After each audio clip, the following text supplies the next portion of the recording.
Welcome back to the old bakery in Mersham. It's been quite a long time since I first stood here with Kevin, about 14 months actually, and obviously that is quite a long time, so I thought I would give you an explanation of why it's taken so long to get here and what stage in the build we're at. So we got, at the time I first met Kevin, I just bought the property.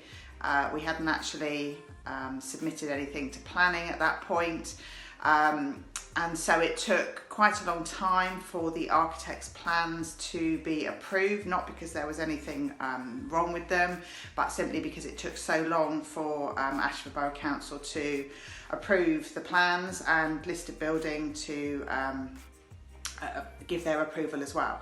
So in fact it took probably, I think, until February of last year, 2020, for the listed building and the planning consent to come through. And of course it wasn't long after that we went into the first national lockdown. So it was a bit of a nightmare at that point, and quite frustrating because obviously we couldn't really progress anything. So we came out of lockdown, didn't we, in about the middle of May, the end of May, and the architect set about working up the building regulations into a schedule of works, which he did.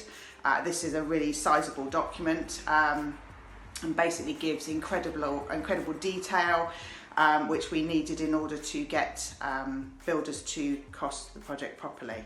And so we sent that document out to tender. We picked 3 companies, most of them local, most of them Kent-based. One company came back immediately and said that they couldn't do the work because they just accepted a large tender in London, which was fair enough. The other 2 companies said they would tender for the work. Now that process took a lot longer than I had thought. It took about six to 8 weeks actually, and the deadline for the tender was the last week of June. So we got the costs back in. The costs were much higher than I had expected, surprise, surprise. But we talked it through, and the architect felt that the costs were pretty good in terms of the kind of level of work that was expected and everything that needed doing. And so we decided to go with our builder, Steve Cook, who had worked with my architect Tim on several projects before. He and Tim knew each other quite well. They worked together very well. Steve understands the finish and the level of attention to detail that Tim expects of his work, and so I felt that that was quite important, and certainly that did sway me in terms of making my decision as to which builder I went with. I think it's very important to factor in these kind of relationships. I think it makes for a better and a smoother way forward. And so Steve said he could start at the end of August. This is August 2020, August last year. And in fact, we started, the builders came in a year to the day exactly that I first bought the bakery. So it took us a year to get to the point where the builders came in. They started to strip out, and that probably took us through until the end of October. Actually, it was quite slow, the start. They were finishing off on another build. But of course we've had COVID, and so, you know, the progress has been very stop-start.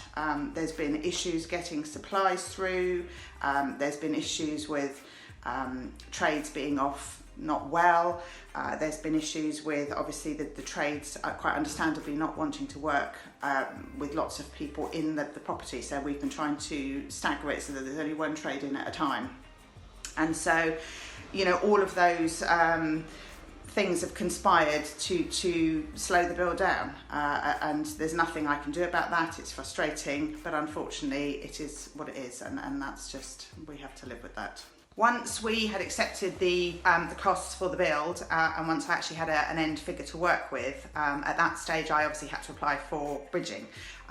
If you recall, I paid cash for the property at the beginning, with the idea that the whole of the refurb would be funded with a bridging loan. So I approached Tony Pomfret at WP Finance, and he set about finding me a lender. This proved quite tricky for a number of reasons. I think the first one being that it was my first development, so I had no experience as far as a lender was concerned. It's a slightly tricky property. It's a grade 2 listed building. It's joined to a public house. In my favour was the fact that I had paid cash for the property, so I had skin in the game, so to speak, and so ultimately it came down to 2 lenders who were prepared to offer the amount that I needed, which was somewhere in the region of £200,000 for the complete project, and so I chose affirmative finance. That bridging process took a lot longer than I had anticipated. Again, the fact that everybody was working from home didn't help. So COVID really kind of slowed things down in that respect. And in fact, I didn't actually get the funds through, my first drawdown through, until the first week of December. And so actually up until that point, I'd had to fund the build myself, which required quite a bit of juggling. So something to note going forward is that you do need to have some funds available in case you get hiccups like that, because obviously the builder needed paying in the interim, and I didn't want to stop the build and have to try and restart later. So fortunately I could draw funds from somewhere else. So October last year, things were starting to really get moving. Sort of endless procession of experts came in. We had timber treatments, we had party wall surveyors, we had to have people advising on fireproofing, structural engineers. All of these fees are added on to what I have to find myself. Those fees weren't costed into the actual refurbishment loan, so it's been quite expensive in that respect. We had a slight issue when we discovered quite early on that the whole of the first floor was being supported by an old railway sleeper, which apparently isn't uncommon in buildings of this age. I think it was a case of, they used to use whatever they had lying around, and they obviously had an old railway sleeper lying around. Clearly at that point we had to call in a structural engineer who advised on how that needed to be replaced and with what. So that was an additional cost which we hadn't factored in. There was another slightly hairy moment when the guys doing the timber treatment found a bat, just one bat, which at the time they found it was covered in timber treatment because they'd been spraying up in the roof space. Now obviously this started alarm bells ringing because bats are a protected species. We hadn't anticipated finding bats, and so we hadn't carried out a bat survey right at the beginning. Had it been a barn conversion, then obviously that would have been something that I considered, but it wasn't, and so we didn't think it was necessary. Anyway, we took advice.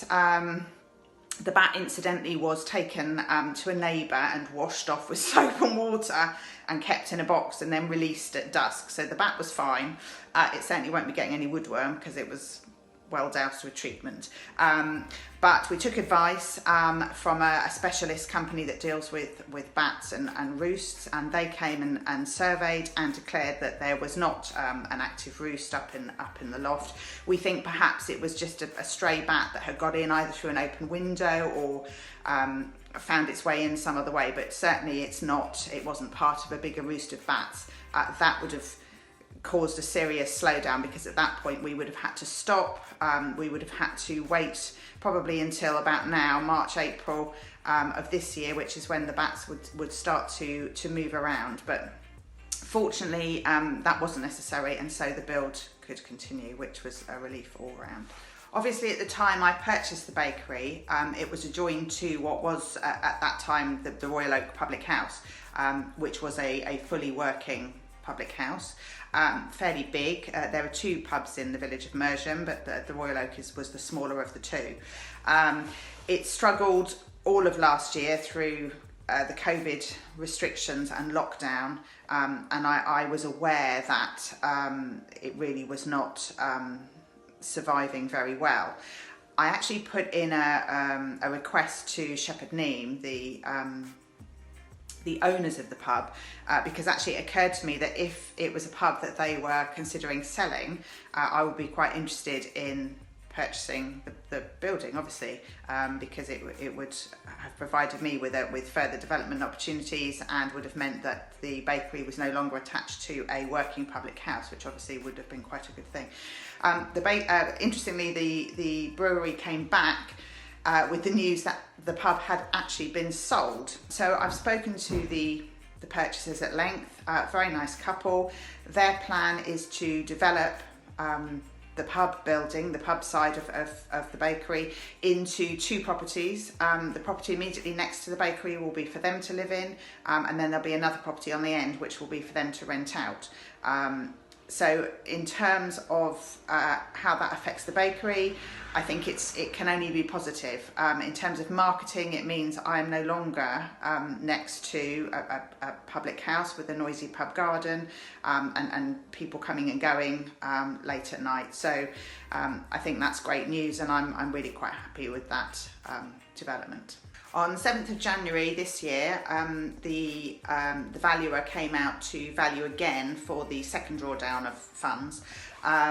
That went quite well. He didn't value it quite as high as I thought he had, but it was valued at enough for me to get the second tranche of money through, because at this point I'm still running behind, because I'd had to fund so much of the first part of the build myself before the money came through. So there's been quite a bit of juggling with the money. Anyway, the funds came through, and the build is really progressing quite fast now.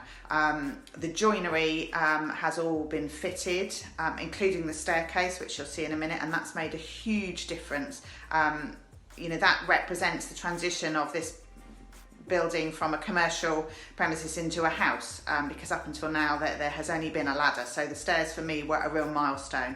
The rest of the joinery, the new windows are here ready to be fitted, the new front door is here ready to be fitted. The bedrooms at the front, so the master bedroom and the ensuite bathroom, they are fairly well progressed, because actually they required the least amount of work doing to them.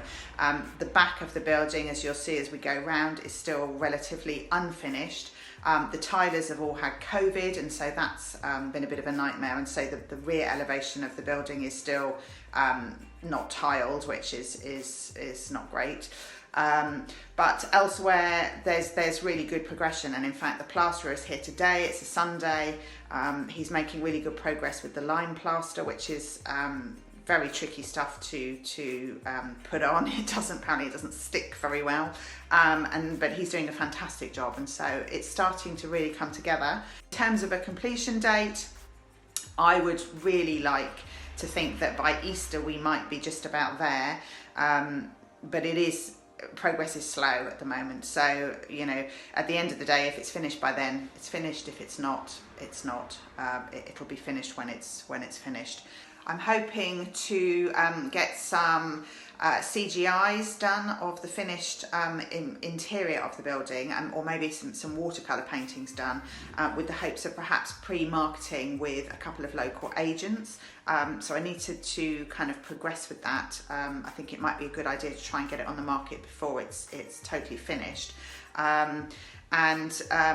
Yes, I mean, there are a couple of local agents who, when I spoke to initially and said that I was developing the building, they said they would be very interested in having a look once it was complete. I'm really hoping that they decide to extend the stamp duty holiday, because that would be a huge help for selling, obviously, at a good price. But that's something that we'll have to wait and see.